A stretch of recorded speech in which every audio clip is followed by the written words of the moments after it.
My name is Michael and I am 34 years old. I work as an operations supervisor at Vanguard Manufacturing, a manufacturing company in Phoenix, Arizona.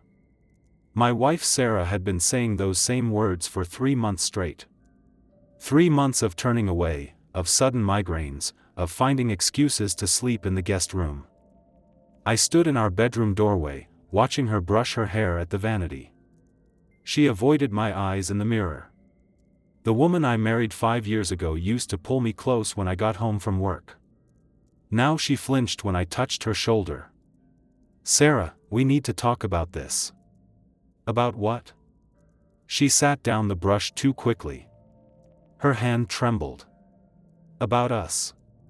About whatever is happening here." She turned to face me and for a second I saw something in her eyes.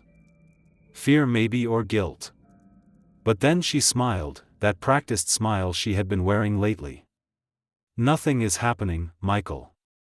I am just tired from work." Sarah worked as an administrative assistant at Brightway Logistics downtown. Same job she had held for 2 years.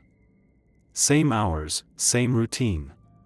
Yet suddenly she was exhausted every evening. "You have been tired for 3 months. I made an appointment with Dr. Ramirez next week. Maybe I need vitamins or something." I nodded, but something cold settled in my chest. The way she said it felt rehearsed, like she had been planning that answer. That night, I lay awake listening to her breathe in the darkness. When had she started sleeping so deeply? When had she stopped talking in her sleep? When had my wife become a stranger? The next morning, I found her in the bathroom at 6 a.m. bent over the toilet. She did not hear me coming up the stairs. "Sarah?" She jerked upright, wiping her mouth with the back of her hand. "Michael, you scared me. Are you sick?" "Something I ate last night. That Chinese food was probably bad but we had eaten the same meal. I felt fine." She brushed past me already dressed for work. "I need to leave early today. Big client meeting." I watched her grab her purse and keys. In 5 years of marriage, Sarah had never mentioned a single client by name. Brightway Logistics was not that kind of business. After she left, I stood in our kitchen drinking coffee from the mug she bought me for our 3rd anniversary. It said, "World's Best Husband," in fading letters. The irony was not lost on me. Something was wrong. Every instinct I had was screaming it. But I needed proof before I acted. I had no idea how wrong things really were. I met Sarah at my cousin Alex's wedding 6 years ago. She was a friend of the bride, laughing at something my aunt had said. When she smiled, her whole face lit up. I knew I wanted to know her better. Our courtship was simple. Dinner dates, weekend drives to Sedona, quiet evenings watching movies. She was 26 then, working part-time while finishing her business degree. I was 29, already established at Vanguard Manufacturing, ready to build something with someone. We married in a small ceremony at St. Augustine Cathedral. Her parents flew in from Tucson. My family filled 3 pews. Sarah wore my grandmother's pearl necklace and cried during our vows. The first 3 years were good. We bought the house on Maple Street with the help of my father, who worked construction his whole life and taught me the value of owning something solid. Sarah planted roses in the front yard. I built her a garden shed in the back. We talked about children. Not immediately, but someday. Sarah wanted to establish her career first. I respected that. We had time. But this year, things shifted in ways I could not name. Small things at first. She stopped asking about my day. Stopped leaving notes in my lunchbox. Started working late twice a week, then 3 times. When I suggested dinner at Romano's, our favorite Italian place, she said she was not in the mood for heavy food. When I bought tickets to see the Diamondbacks play, she remembered a work commitment. When my sister Rebecca invited us to Sunday dinner, Sarah suddenly had plans with her college friend Megan. The intimacy disappeared gradually, then all at once. First, she was too tired, then too stressed, then too busy planning for some undefined future goal. What goal? I had asked 2 weeks ago. Just things, Michael. You would not understand. That stung. In 5 years, she had never dismissed me like that. I started paying attention to details. Her phone always face down now. Her schedule suddenly unpredictable. Her clothes newer and more expensive than her salary should allow. Last Wednesday, she came home smelling like cologne. Not mine. When I asked about it, she said the elevator at work was broken and she had to share a ride with a coworker named Brian. Brian from accounting. No, Brian from the warehouse. But Brightway Logistics did not have a warehouse. I knew because I had dropped off Sarah's forgotten lunch there once. The building was strictly offices. The lie sat between us like a third person at dinner. That night, she slept in the guest room again, said she did not want to disturb me with her tossing and turning. I was starting to realize my wife was a stranger. The question was, who had she become? The truth hit me on a Thursday afternoon in early October. I was organizing our filing cabinet, looking for the warranty papers on our refrigerator when I found the receipt. It was tucked behind our insurance documents, folded small like someone had tried to hide it. Planned Parenthood, Phoenix location, dated 6 weeks ago. My hands went cold. The receipt was for a pregnancy test and consultation. Positive result documented in small clinical handwriting. 6 weeks ago was right around the time Sarah stopped wanting me to touch her. I sat on our bed staring at that piece of paper. Everything suddenly made sense. The morning sickness she tried to hide. The sudden aversion to wine with dinner. The way she had been protecting her stomach when she hugged me goodbye. My wife was pregnant, but we had not been intimate in 3 months. The math was simple and brutal. Sarah was carrying another man's child. I did not yell. I did not throw anything. I just sat there letting the reality settle into my bones. The woman I loved, the woman I had built a life with, had betrayed me in the deepest way possible, and she was planning to pass off another man's baby as mine. I thought about confronting her immediately, demanding answers, making her admit what she had done, but something stopped me. Maybe it was pride. Maybe it was strategy. Or maybe I just needed time to figure out how to breathe again. Instead, I put the receipt back exactly where I found it. That evening, Sarah came home with Chinese takeout and acted like nothing had changed. She even suggested we watch a movie together. "How was your day?" she asked, settling next to me on the couch. "Fine," I said. "How was yours?" "Busy. Dr. Ramirez wants to run some tests next week. Just routine stuff." I nodded and smiled, but inside I was already planning. If Sarah thought she could manipulate me, she was wrong. If she thought I would raise another man's child without knowing the truth, she was wrong about that, too. I had always been patient. It was one of my strengths. Sarah used to say it was what she loved most about me, how I thought things through before acting. She was about to learn just how patient I could be. Over the next few days, I watched her carefully. The way she touched her stomach when she thought I was not looking. The way she declined coffee in the morning. The way she made excuses to avoid anything physical between us. She was buying time, waiting for the right moment to spring her surprise on me. I decided to let her, but I was going to be ready with a surprise of my own. The game had begun, and Sarah had no idea I was already 3 moves ahead. 2 weeks after finding the receipt, I made my first move. "Sarah, I have been thinking about what you said about starting a family." She looked up from her plate of eggs, fork halfway to her mouth. We were having breakfast on a Saturday morning, something we had not done in months. "What about it? Maybe we should stop waiting. Maybe we should try now." The color drained from her face. She sat down her fork carefully like it might break. Now, Michael, I thought we agreed to wait until I get that promotion. What promotion?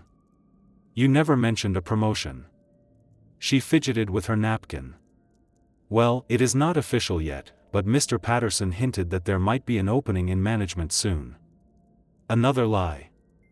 I called Brightway Logistics on Friday pretending to be a vendor. There was no Mr. Patterson. The company had 12 employees total, all of whom I could name. How long do you think that will take? I do not know. Maybe 6 months, maybe longer. 6 months. Right around the time her pregnancy would become impossible to hide. I think we should try now, I pressed. We are not getting any younger. Sarah stood up abruptly, her chair scraping against the kitchen tile. I need to shower. Megan and I are going shopping today. What time will you be back? I do not know. Late. After she left, I sat in my truck in the driveway for 20 minutes thinking. Then I drove to the public library on Central Avenue and used their computer. I researched private investigators, divorce attorneys, DNA testing procedures. I took notes on a legal pad, writing everything in my careful handwriting. By the time Sarah came home that evening, I had a plan. How was shopping? I asked. Good. Megan helped me pick out some new work clothes. She showed me a bag from Target. 3 loose-fitting blouses and a pair of pants with an elastic waistband. Maternity clothes disguised as regular clothing. They look nice, I said. That night, she slept in our bed for the first time in weeks. She even let me hold her, though she tensed when I touched her stomach. Michael. Yes. Do you ever think about the future? About what you want our life to look like all the time? What do you see? I was quiet for a long moment. I see honesty, I said finally. I see 2 people who trust each other completely. She was silent after that. The next Monday, I took a half-day off work and drove to downtown Phoenix. I met with an attorney named Elizabeth Grant who specialized in family law. She was in her 50s with gray hair and kind eyes that had probably seen every kind of betrayal. I need to know my options, I told her. She listened while I explained the situation, the pregnancy, the timeline, the lies. Do you want to save your marriage? She asked. I want to know the truth first. She nodded. Get the DNA test, but be smart about it. Do not let her know you suspect anything until you have proof. What about the timing? If she is 6 weeks along, DNA testing can be done as early as 9 weeks through a simple blood draw, non-invasive. She would never know unless she specifically looked for it on her medical records. I left her office with business cards and pamphlets, everything I needed to protect myself legally. But first, I needed to let Sarah play her hand. That evening, she was unusually affectionate. She made my favorite dinner, beef stew with cornbread. She asked about my day and actually listened to the answer. I love you, Michael, she said as we cleaned up the kitchen. I love you, too. It was the truth, which made everything harder. I still loved the woman I married, but that woman might have been a lie from the beginning. 3 days later, Sarah made an announcement. I'm going to Tucson this weekend to visit my sister Patricia. She is having some problems with her marriage, and I want to be there for her. I had spoken to Patricia the day before. She lived in Sacramento. And she had told me her marriage was going strong, that she and her husband were even planning an anniversary celebration. Sarah was lying, and I knew it. How long will you be gone? Just Saturday and Sunday. I will drive down Saturday morning and come back Sunday evening. I nodded like I believed her. Give Patricia my best. That Saturday, I followed her. I felt like a character in one of those television shows Sarah liked to watch, staying 3 cars back on Interstate 10, wearing sunglasses and a baseball cap like some kind of amateur detective. Sarah did not drive to Tucson. She drove 20 minutes to a subdivision in Tempe and parked outside a modest ranch house on Elm Street. A man came out to meet her. Tall, athletic build, dark hair. He kissed her in the driveway like he had been waiting for her. I parked across the street and took pictures with my phone, the license plate on his red pickup truck, the house number. The way Sarah melted into his arms like she belonged there. They went inside together. I waited 2 hours, then drove home. That evening, I researched the address. The house belonged to someone named David Harlan, aged 36, employed as an electrician with Summit Builders. No wife listed in the public records, no children. Sarah came home Sunday evening with shopping bags from Tucson outlets and stories about Patricia's marriage troubles. She is thinking about counseling, Sarah said, unpacking a new scarf. I told her it might help. Did you tell her about us? About our plans to start a family? Sarah hesitated for just a second. No, the timing did not seem right. Monday morning, I called in sick to work and drove back to Tempe. I waited across from the Elm Street house until David Harlan left at 7:30 a.m. Then I followed him. He stopped at a coffee shop on University Drive. I went in after him and ordered a coffee. 2 people behind him in line. He was on his phone talking quietly. I caught fragments of conversation, told her husband she wants to start trying. Couple more weeks until she can tell him. My coffee tasted like ash. I left it on the counter and walked out. The picture was becoming clearer. Sarah and David had a timeline. She would string me along for a few more weeks, then announce her pregnancy as a happy surprise. By then, she would be far enough along that the dates would seem reasonable. I would be expected to celebrate, to be excited about becoming a father, to start planning for our future together. Meanwhile, I would be raising David Harlan's child and never know the heaven, unless I stopped at first. That afternoon, I made appointments. First with a private investigator named Thomas Riley, who specialized in infidelity cases, then with a DNA testing lab that offered discreet services. How soon can you get results? I asked the lab technician. Once we have the samples, 48 hours for standard paternity testing. And you can do this without the mother knowing. As long as you are the legal husband and can provide samples from yourself and the child, yes. But the child had not been born yet, and I needed proof before Sarah made her announcement. I had one option left. It was risky, but it was the only way to get ahead of her timeline. I was going to make Sarah think I suspected nothing while gathering enough evidence to destroy her story completely. The opportunity came the following Thursday.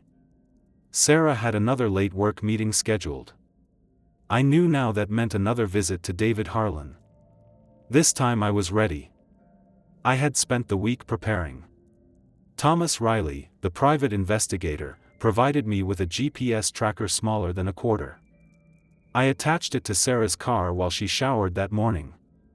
I also installed software on our shared laptop that would track her internet activity, and I opened a separate bank account under my name only. When Sarah left for her meeting, I gave her a 10-minute head start, then began following the GPS signal on my phone. She drove straight to the Elm Street house. I parked 4 blocks away and walked back, staying in the shadows. Through the front window, I could see them together on the couch. Sarah's head on his shoulder, his hand resting on her stomach. They looked like a couple planning their future. My future, the one being stolen from me. I took photos from multiple angles, clear shots of their faces, timestamps proving when Sarah was supposed to be at work. Then I walked back to my truck and called Thomas Riley. I need you to run a full background check on David Harlan, I said. Employment history, previous relationships, financial records, everything. How deep do you want me to go? Deep enough to know who I'm dealing with. The next morning, Sarah was unusually quiet at breakfast. She picked at her toast and kept checking her phone. Everything okay? I asked. Fine, just tired. Maybe you should take a day off. Rest up. She looked up sharply. Why would you say that? You have been working so hard lately. All those late meetings. They are important for my career, Michael. I know. I am proud of you. The lie came easily now. I was learning to match her deception with my own. That afternoon, Thomas Riley called with preliminary results. Your wife's boyfriend has an interesting history, he said. 3 previous relationships that ended badly. 2 domestic disturbance calls to his address in the past 5 years. And he is currently unemployed. Unemployed, but I saw him leave for work.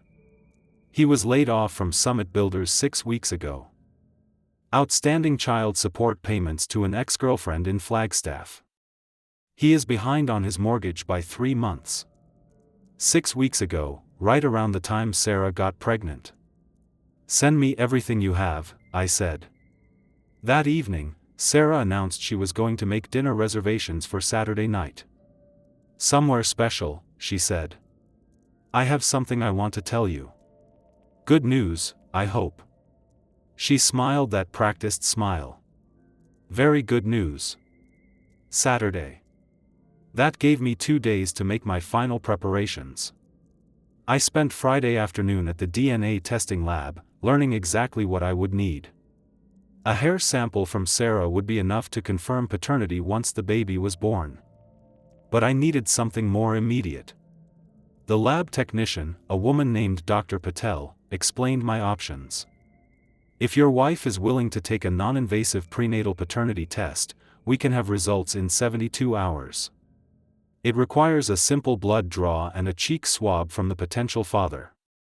What if she is not willing? Then you wait until the baby is born. But given what you have told me about the circumstances, would recommend getting legal advice about how to handle the revelation. I already had legal advice. Elizabeth Grant had been very clear about what I needed to do to protect myself. Saturday morning, I made one final call to Thomas Riley. I need a complete dossier on David Harlan by tonight, I said. Photos, employment records, criminal background, everything. Can you do it? Consider it done. Sarah had no idea that her perfect plan was about to collapse. Saturday evening, Sarah chose Romano's for dinner, the same Italian restaurant where we had our first date 6 years ago. She wore a new blue dress and had her hair done at the salon. She looked beautiful and nervous, like a woman about to change her life. We ordered our usual dishes. Chicken parmesan for her, lasagna for me. She barely touched her food. Michael, I have something wonderful to tell you. What is it? She reached across the table and took my hand. Her palm was damp with perspiration. We are going to have a baby.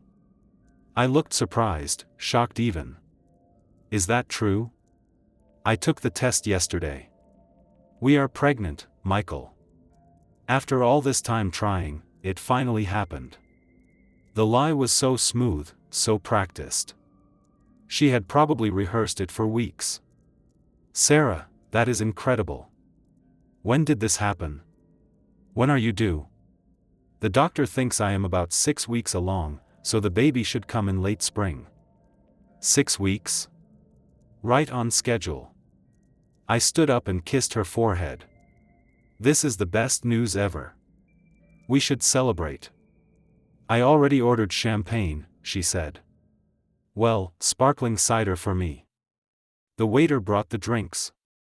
Sarah raised her glass, beaming. To our future, she said. To our future, I agreed. Then I reached into my jacket pocket and placed a manila envelope on the table between us. What is this? Sarah asked. Open it.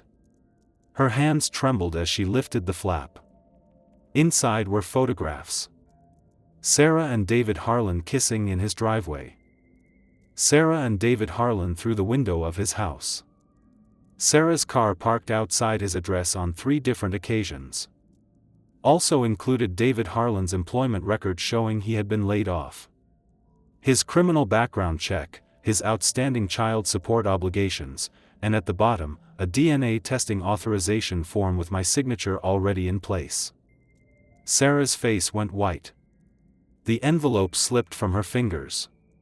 Photographs scattering across the table. Michael, I can explain. Can you? Can you explain how you got pregnant during the 3 months we have not been intimate? Can you explain why you have been lying about working late? Can you explain David Harlan? She opened her mouth, but no words came. I already know everything, Sarah. The only question now is whether you want to handle this quietly or make it complicated. Sarah tried to run. She made it to the parking lot before breaking down completely. I found her sitting on the curb beside her car, sobbing into her hands. I never meant for this to happen, she said. Which part? The affair or getting caught? She looked up at me with red eyes. I thought I could make it work. I thought you would never find out. You thought I was stupid? No, Michael. I thought I was smarter. The divorce papers were filed the following Monday. Elizabeth Grant had prepared everything in advance. Sarah moved out that same week, taking only her personal belongings. David Harlan tried to contact me once, claiming Sarah had told him we were already separated. I hung up on him. The baby was born in May. Sarah tried to keep me from the DNA test, but I had legal rights as the husband. The results confirmed what I already knew. David Harlan's son, not mine. Sarah and David lasted 8 months after the divorce was finalized. She discovered he had been lying about his job prospects and had 2 other women he was seeing regularly. She called me crying one evening, saying she had made the biggest mistake of her life. I listened politely, then hung up. 6 months later, I sold the house on Maple Street and moved to a smaller place in Scottsdale. I kept working at Vanguard Manufacturing, got promoted to floor manager, and started taking evening classes at Phoenix Community College.